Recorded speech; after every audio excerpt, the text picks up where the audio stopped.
한반도와 만주에는 어떤 일이 벌어졌을까요? 저도 처음에는 이 부분이 잘 정리가 되지 않았습니다. 고조선은 알겠는데 그 다음은 갑자기 삼국시대로 넘어가 버리니까요. 그 사이에 뭐가 있었는지 어떻게 연결되는지가 늘 헷갈렸습니다. 고조선에서 고구려까지 그 중간에 있는 수백 년의 역사가 마치 안개 속에 가려진 것처럼 느껴졌습니다. 피치는 로우. 오늘 이 영상을 끝까지 보시면 고조선 멸망 이후부터 삼국시대 직전까지의 흐름이 한 줄로 정리되실 겁니다. 프로소디. 먼저 오늘 다룰 내용의 순서를 말씀드리겠습니다. 첫째, 한사군이 무엇이고 왜 중요한지 살펴봅니다. 둘째, 고조선 유민들이 세운 나라들을 하나씩 정리합니다. 부여, 고구려, 옥저, 동예, 사만까지요.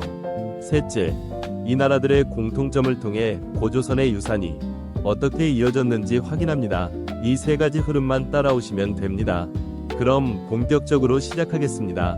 스피크. 고조선의 수도 완검성이 함락되었습니다. 1년 가까이 이어진 전쟁 끝에 고조선은 역사 속으로 사라졌습니다. 한나라 무제는 승리의 기쁨을 만끽하며 고조선의 옛 땅에 4개의 군을 설치했습니다. 낙랑군, 진번군, 임둔군, 현도군. 이것을 한사군이라고 부릅니다.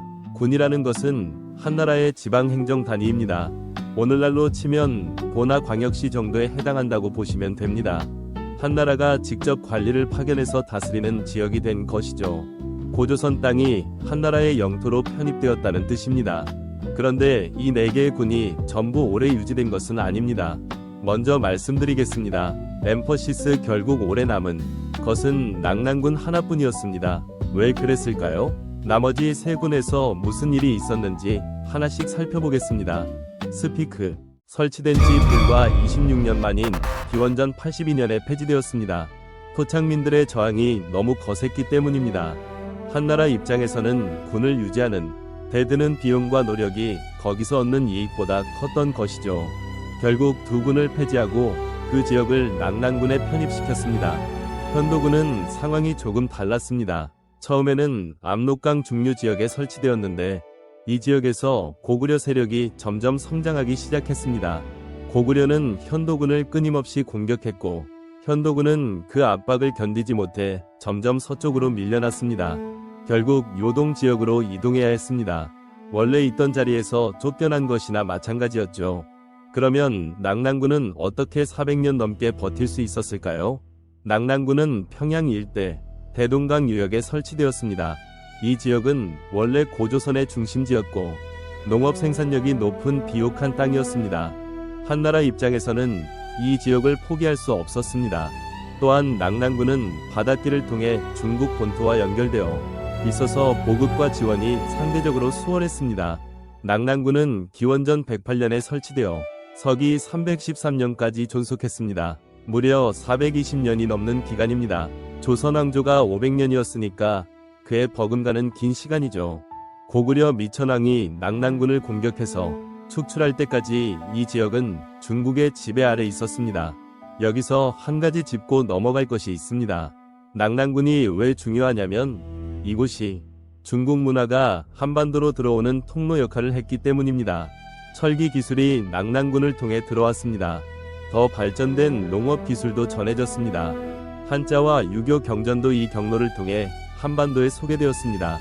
평양 일대 낙랑 고분에서 발굴된 유물들을 보면 당시 상황을 짐작할 수 있습니다. 화려한 칠기, 정교한 청동 거울, 금과 은으로 만든 장신구들이 쏟아져 나왔습니다. 이런 유물들은 낙랑군이 상당히 번영했다는 것을 보여줍니다. 물론 이것을 어떻게 볼 것인지는 관점에 따라 다릅니다.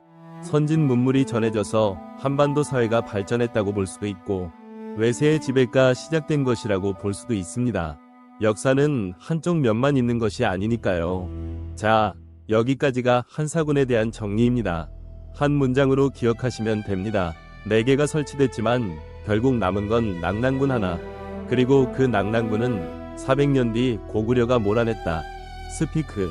고조선 유민들은 어디로 갔을까요? 고조선이 멸망했다고 해서 그 백성들이 하루아침에 사라진 것은 아닙니다. 2000년 넘게 이어온 나라가 무너졌을 때 그 땅에 살던 사람들은 어떻게 되었을까요? 일부는 한사군의 지배 아래 들어갔습니다. 낙랑군 지역에 남아서 한나라의 백성으로 살아간 사람들도 있었죠. 하지만 많은 사람들이 한나라의 손이 미치지 않는 곳으로 떠났습니다. 북쪽으로, 동쪽으로, 남쪽으로. 그들은 새로운 터전에서 나라를 세우거나 이미 있던 세력에 합류했습니다. 이 시기 만주와 한반도에 있던 나라들을 지도로 그려보면 이렇습니다. 가장 북쪽, 만주의 송화강 유역에 부여가 있었습니다. 부여 남쪽, 압록강 유역에서 고구려가 일어났습니다. 동해안 쪽에는 옥조와 동해가 있었습니다. 그리고 한반도 남쪽에는 마한, 진안, 연안, 이른바 사만이 자리 잡고 있었습니다. 지금부터 이 나라들을 하나씩 살펴보겠습니다. 각 나라의 특징을 이해하시면 고조선의 유산이 어떻게 전해졌는지가 자연스럽게 보이실 겁니다. 스피크, 부여는 만주 송화강 유역의 넓은 평야지대에 자리 잡은 나라였습니다. 정확한 건국 시기는 알 수 없지만 기원전 2세기경에는 이미 상당한 세력을 형성하고 있었습니다. 고조선이 멸망하기 전부터 존재했던 나라인 것이죠. 부여와 고조선의 관계에 대해서는 여러 견해가 있습니다. 일부 학자들은 부여가 고조선과 같은 계통의 나라라고 봅니다. 부여의 건국 신화에 해모수라는 인물이 등장하는데 그가 천재의 아들로 묘사되는 것이 단군 신화와 유사하다는 점이 그 근거입니다. 하늘에서 내려온 존재가 나라를 세웠다는 이야기 구조가 같다는 것이죠. 부여는 농업과 목축을 함께하는 나라였습니다. 송화강 유역의 비옥한 평야에서 농사를 지었고 말을 비롯한 가축을 많이 길렀습니다. 중국의 기록을 보면 부여의 특산물로 명주와 붉은 옥, 그리고 좋은 말이 언급됩니다. 특히 부여의 말이 뛰어났다고 전합니다. 여기서 부여의 사회 구조를 잠깐 살펴보겠습니다. 부여는 왕이 다스리는 나라였지만 왕 혼자서 모든 것을 결정하지는 않았습니다. 왕 아래에 마가, 우가, 적가, 부가라는 네 부족장이 있었습니다. 마가는 말, 우가는 소, 적가는 돼지, 부가는 개를 상징합니다. 이것이 무엇을 의미할까요? 목축 사회의 특성을 반영한 것입니다. 각각의 가축을 관장하는 부족이 있었고 그 부족의 수장들이 나라의 중요한 일을 함께 결정했습니다. 이 내가는 각자 자신의 영역을 다스렸습니다. 사출도라고 해서 왕이 직접 다스리는 중앙 지역 외에 네 방향으로 이 가들이 다스리는 지역이 있었습니다. 왕은 이들 위에서 전체를 통솔했지만 완전한 중앙 집권 체제는 아니었던 것이죠. 부여에서 가장 주목할 만한 것은 영보라는 제천 행사입니다. 매년 12월 한 해 농사가 끝나고 겨울이 시작될 때 부여 사람들은 하늘의 제사를 지냈습니다. 온 나라 사람들이 모여서 며칠 동안 먹고 마시며 노래하고 춤을 추었습니다. 이 기간에는 감옥에 갇힌 죄수들도 풀어주었다고 합니다. 하늘에 감사하고 다가올 해의 풍년과 안녕을 비는 축제였습니다. 영보라는 이름의 뜻에 대해서는 여러 해석이 있습니다.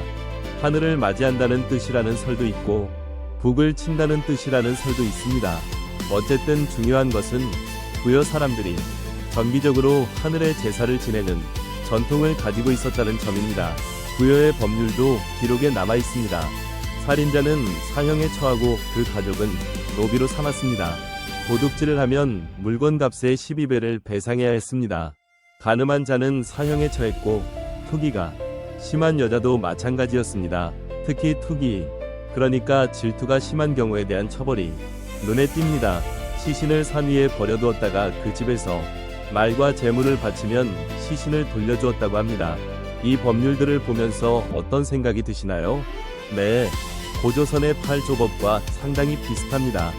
살인에 대한 엄벌, 절도에 대한 배상 규정, 사유재산의 보호, 이런 원칙들이 공통적으로 나타납니다. 부여가 고조선의 법 전통을 이어받았다는 증거입니다. 부여는 중국과 비교적 우호적인 관계를 유지했습니다. 한나라에 사신을 보내 조공을 바쳤고 때로는 중국 황제로부터 책봉을 받기도 했습니다. 적극적으로 대항하기보다는 외교를 통해 평화를 유지하는 전략을 택한 것이죠. 이 덕분에 부여는 중국과 큰 전쟁 없이 수백 년간 존속할 수 있었습니다. 하지만 이런 유화적 태도가 나중에는 약점이 되기도 했습니다. 남쪽에서 고구려가 강성해지면서 부여는 점점 압박을 받게 됩니다. 결국 부여는 고구려와 선비족 등 주변 세력의 공격으로 쇠퇴하여 멸망하게 됩니다. 자, 여기서 부여에 대한 내용을 한번 정리하겠습니다. 부여는 만주 평야의 농업과 목축 국가였습니다. 마가, 우가, 적가, 구가라는 네 부족장이 왕을 보좌했고 영고라는 제천 행사를 통해 하늘의 제사를 지냈습니다. 법률은 고조선의 8조법과 유사했습니다. 이것만 기억하시면 됩니다. 스피크, 고구려는 부여에서 갈라져 나온 나라입니다. 시조 주몽이 부여의 왕자였다가 남쪽으로 내려와 나라를 세웠죠. 기원전 37년의 일입니다. 고구려의 건국신화는 내용이 상당히 풍부하게 전해지고 있어서 조금 자세히 살펴보겠습니다. 이야기는 헤모스라는 인물에서 시작됩니다. 헤모스는 천재의 아들이었습니다.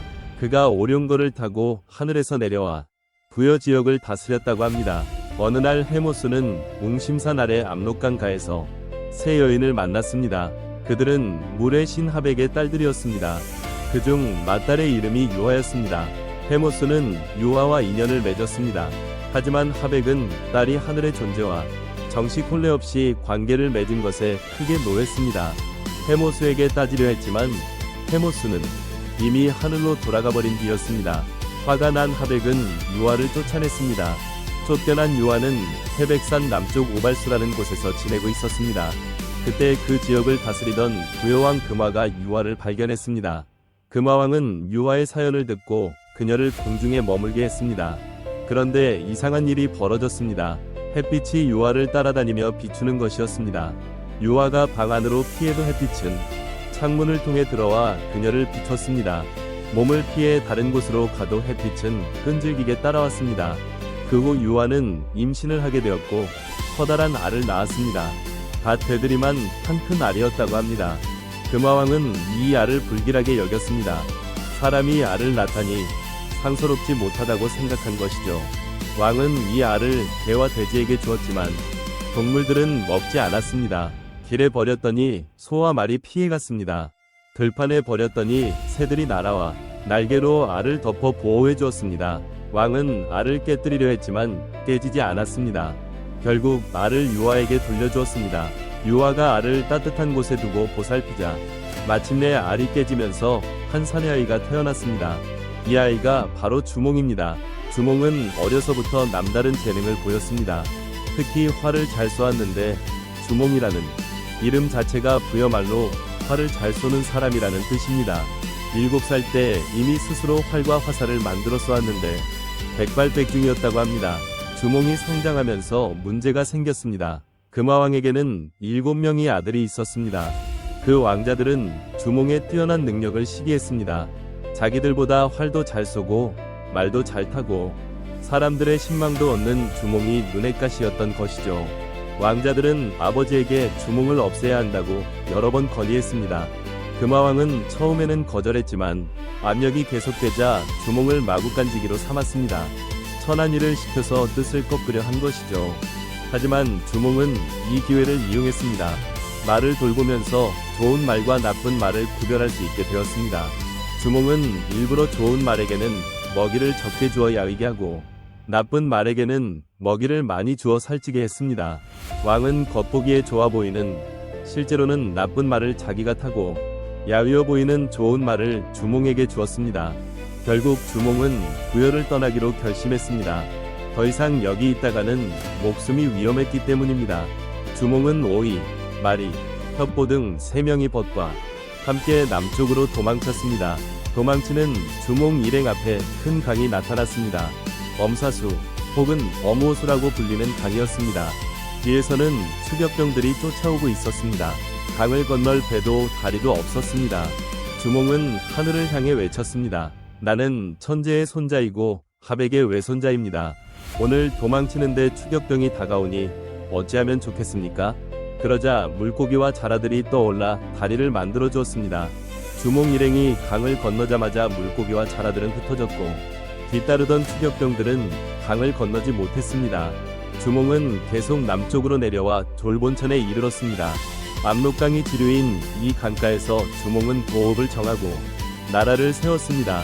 나라 이름은 고구려, 자신의 성도 고시로 삼았습니다. 기원전 37년 주몽의 나이 22살 때의 일이었습니다. 여기서 잠깐 이 신화가 의미하는 바를 정리해 보겠습니다. 단군 신화에서는 환웅이 하늘에서 내려와 옥녀와 결합했습니다. 주몽 신화에서는 천재의 아들 해모수가 물의 신하백의 딸 유화와 결합했습니다. 구조가 비슷하지 않나요? 하늘의 존재가 땅 혹은 물의 존재와 만나 영웅을 낳는다는 이야기입니다. 또한 알에서 태어났다는 난생 신화는 북방 유목 민족들에게서 흔히 나타나는 유형입니다. 신라의 박혁거세, 가야의 김수로왕도 알에서 태어났다고 전해지죠. 이런 신화의 유사성이 의미하는 바는 무엇일까요? 고구려가 고조선과 부여의 전통을 계승하면서도 자신만의 정체성을 형성해 나갔다는 것입니다. 스피크, 고구려의 역사적 행적을 살펴보겠습니다.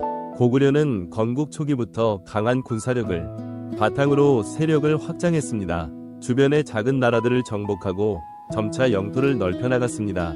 특히 고구려는 한사군과 끊임없이 충돌했습니다. 현도군을 공격하여 밀어냈다는 것은 앞서 말씀드렸습니다. 고구려의 계속되는 공격에 현도군은 서쪽으로 이동해야 했죠. 그리고 마침내 서기 313년 고구려 미천왕은 낙랑군을 축출하는 데 성공했습니다. 400년 넘게 한반도에 존재했던 중국 군현이 드디어 사라진 것입니다. 이것이 왜 중요할까요? 고조선 멸망 이후 한반도에 설치된 외세의 지배기구가 완전히 소멸했다는 의미입니다.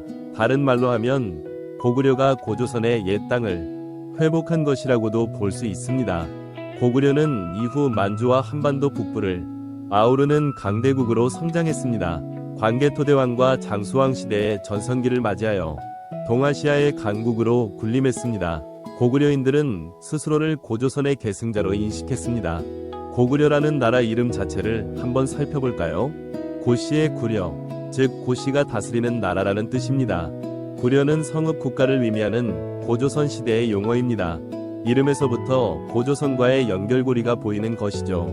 여기까지가 고구려에 대한 설명입니다. 이제 동해안의 두 나라, 옥저와 동해를 살펴보겠습니다. 스피크, 동옥저와 북옥저로 나뉘어 있었는데 동옥저는 함흥 평야 일대, 북옥저는 두만강 유역에 있었습니다. 옥저 사람들은 농사와 어업에 종사했습니다. 동해안에 위치해 있어서 바다의 혜택을 많이 받았죠. 소금과 해산물이 특히 유명했습니다.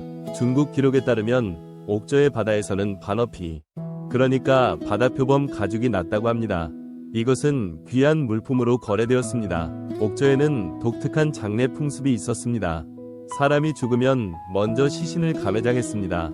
세월이 지나 살이 썩으면 뼈만 추려서 큰 목각에 안치했습니다. 여기서 특이한 점은 한 목각에 온 가족의 뼈를 함께 넣었다는 것입니다. 목각 하나에 10명이 넘는 가족의 뼈가 들어갈 수 있도록 크게 만들었습니다. 또한 목각 입구에 쌀을 담는 항아리를 두었습니다. 이것은 망자에게 음식을 제공한다는 의미였습니다.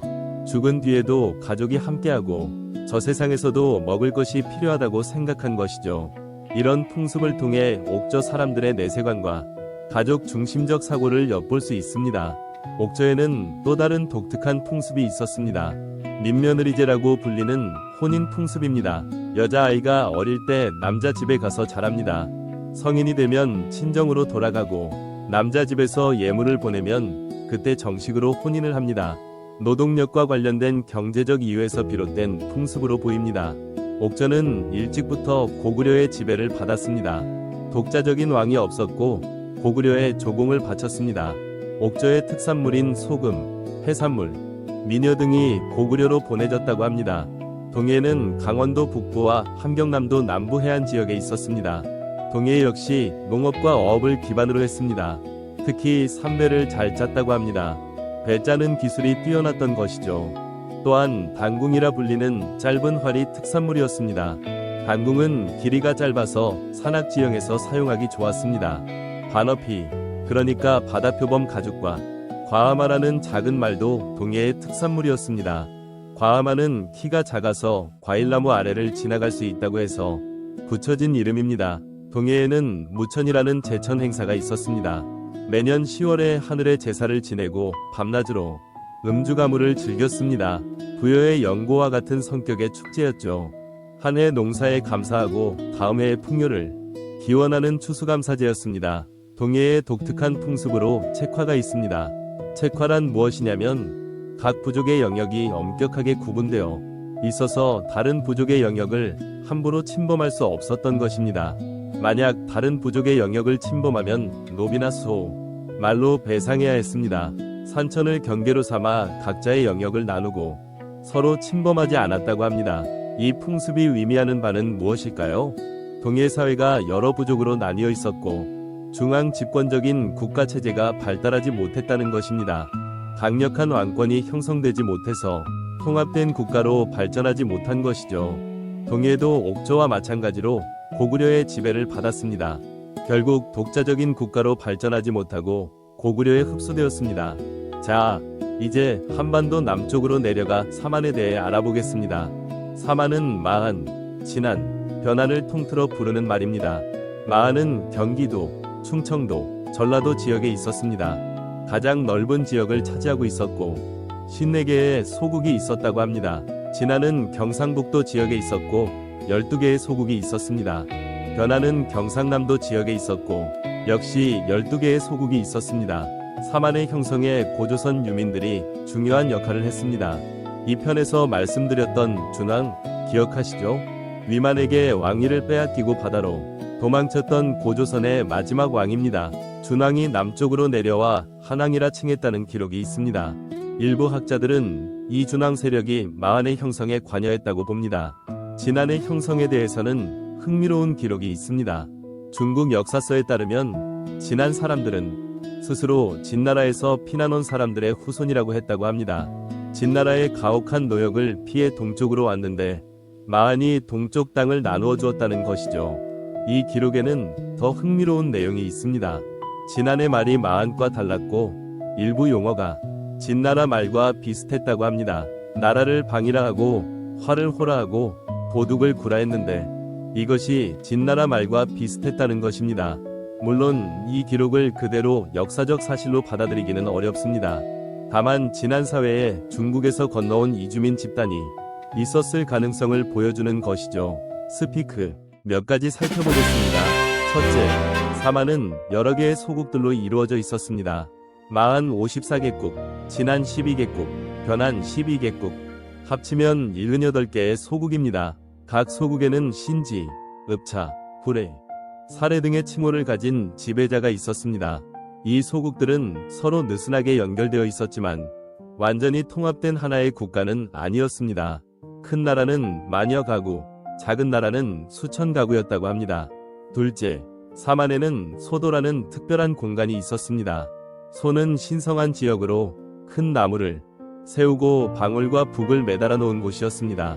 이곳은 천신을 모시는 제사장인 천군이 관할했습니다. 흥미로운 점이 있습니다. 소도는 일종의 치외법권 지역이었습니다. 죄인이 소도로 도망쳐 들어가면 쫓아가서 잡을 수 없었습니다. 도둑이 소도로 들어가도 마찬가지였습니다. 이것이 의미하는 바가 무엇일까요? 제사장의 권위가 정치적 권력과 분리되어 있었다는 것입니다. 정치적 지배자인 신지 등과 종교적 지도자인 천군이 따로 있었던 것이죠. 이것을 재정 분리라고 합니다. 반면 고조선이나 부여에서는 왕이 정치적 지배자이면서 동시에 종교적 지도자였습니다. 재정일치 사회였죠. 사만은 이 점에서 차이가 있었습니다. 셋째, 사만에서도 제천 행사가 있었습니다. 5월 씨 뿌리기를 마친 후와 10월 추수를 끝낸 후에 하늘에 제사를 지냈습니다.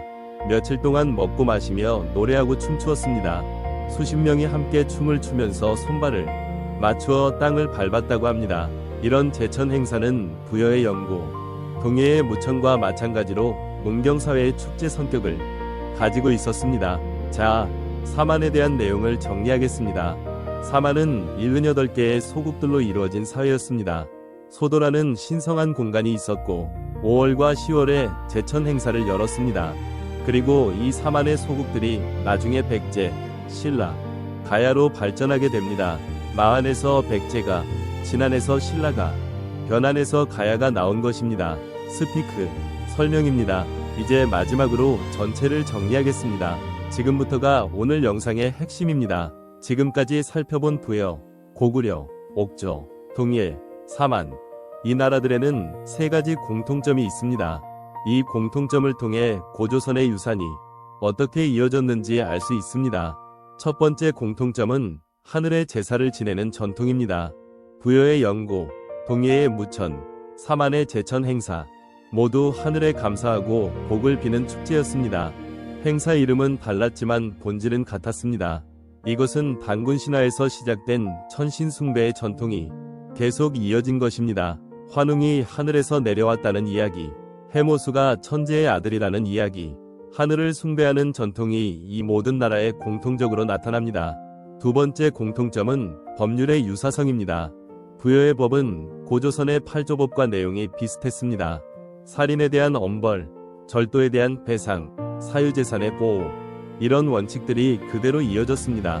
비록 다른 나라들의 법률 기록은 많이 남아있지 않지만 비슷한 원칙들이 적용되었을 것으로 추정됩니다. 세 번째 공통점은 건국 신화의 구조입니다. 단군, 해모수, 주몽으로 이어지는 신화들은 모두 하늘의 후손이 나라를 세웠다는 이야기입니다. 하늘의 존재가 땅이나 물의 존재와 결합하여 영웅이 탄생합니다. 신화의 표대가 같다는 것은 이 나라들이 같은 문화적 뿌리를 공유하고 있었다는 뜻입니다. 이 세 가지 공통점을 기억해 주세요. 천신숭배, 법률 전통, 건국 신화. 이것이 고조선에서 시작되어 이후 나라들로 이어진 유산입니다. 한 문장으로 정리하겠습니다. 고조선은 끝났지만 고조선의 유산은 여러 나라에 나뉘어 전해졌고 그것이 다시 모여 삼국시대를 열었습니다. 부여의 전통은 고구려로 이어졌고 고구려는 낙랑군을 몰아내고 고조선의 옛 땅을 회복했습니다. 사만은 백제와 신라와 가야로 발전했습니다. 고조선에서 시작된 역사의 강물이 여러 갈래로 나뉘었다가 다시 만나 삼국시대라는 새로운 시대를 연 것입니다. 스피크 1편에서는 단군 신화와 건국 이야기를, 2편에서는 위만조선의 흥망을, 오늘 3편에서는 멸망 이후 유산의 계승을 다루었습니다. 고조선은 한민족 최초의 국가입니다. 기록이 많이 남아있지 않아서 모든 것을 확실하게 알 수는 없습니다. 학자들 사이에서도 여전히 논쟁이 계속되는 부분들이 있습니다. 하지만 분명한 것은 고조선에서 시작된 우리 역사가 끊어지지 않고 이어져 왔다는 사실입니다. 우리가 10월 3일 개천절을 기념하는 것도 단군이 고조선을 건국한 날을 기리기 위함입니다. 기원전 2333년이라는 건국 연도를 역사적 사실로 확정하기는 어렵습니다. 하지만 개천절은 한민족의 유구한 역사를 상기하고 우리가 어디에서 왔는지를 생각해보는 의미 있는 날입니다. 피치는 로우. 오늘 영상이 고조선 이후의 역사를 정리하시는데 도움이 되셨다면 화면을 2번 눌러주세요. 레이트는 슬로우. 다음 영상에서는 고조선 이후 가장 강성했던 나라 고구려의 역사를 본격적으로 다뤄보겠습니다. 주몽의 건국부터 광개토대왕의 정복 전쟁, 그리고 고구려가 동아시아 최강국이 되기까지의 이야기입니다. 프로소디, 긴 영상 끝까지 함께 해주셔서 감사합니다.